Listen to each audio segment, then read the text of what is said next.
Hello guys, നമ്മുടെ ഇന്നത്തെ special പഴങ്കഞ്ഞിയാണ് കേട്ടോ. അതിനുവേണ്ടി കുറച്ച് കപ്പ സെറ്റ് ചെയ്ത് വെച്ചിട്ടുണ്ട്, കടലയും ഉണ്ടാക്കിയിട്ടുണ്ട്, പിന്നെ കുറച്ച് മാങ്ങയും ചാലിച്ച് വെച്ചിട്ടുണ്ട്.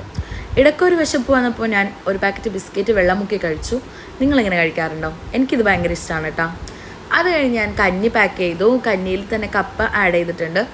അതുകൂടാതെ കടലയും തൈരും മാങ്ങ പപ്പടം ഉണക്കമീൻ കൊണ്ടാട്ടമുളകെല്ലാം വേറെയും പാക്ക് ചെയ്ത് വെച്ചിട്ടുണ്ട്. ലിജി കുറച്ച് സ്കിൻ വൈറ്റനിങ് പാക്ക് ചെയ്യാനുള്ളത് സെറ്റ് ചെയ്തു. അപ്പോഴേക്കും നാളത്തേക്ക് കുറച്ച് ക്യാബേജൊക്കെ ഇന്നാക്ക് അരിയാനുണ്ടായിരുന്നു. അത് കഴിഞ്ഞ് ഇതാ വരുന്നു നമ്മുടെ ബർഗർ. ഇത് ഫോൺ എടുത്തതിൻ്റെ ചിലവായിട്ട് ഇന്ന വാങ്ങി തന്നതാണ് കേട്ടോ. ഇന്നാക്ക് വേണ്ടിയിട്ട് ഒരു ഷാർജ ഷേക്കും വാങ്ങിയിട്ടുണ്ടായിരുന്നു. അങ്ങനെ ബർഗർ കഴിച്ചു. എങ്കിലും വയറിൽ കുറച്ച് സ്ഥലം ബാക്കി വെച്ചിട്ടുണ്ട്. അത് ഇതിനു വേണ്ടി മാത്രമുള്ളതാണ് കേട്ടോ. പഴങ്കഞ്ഞി ഉണ്ടാക്കിയിട്ട് അത് കഴിച്ചില്ലെങ്കിൽ മോശമല്ലേ? അതും നമ്മുടെ പഴങ്കഞ്ഞി അടിപൊളിയായിരുന്നു കേട്ടോ. ഇതെല്ലാം കൂടി മിക്സ് ചെയ്ത് അതും കൂടി കഴിച്ചിട്ടാണ് നമ്മൾ വീട്ടിൽ പോയത്.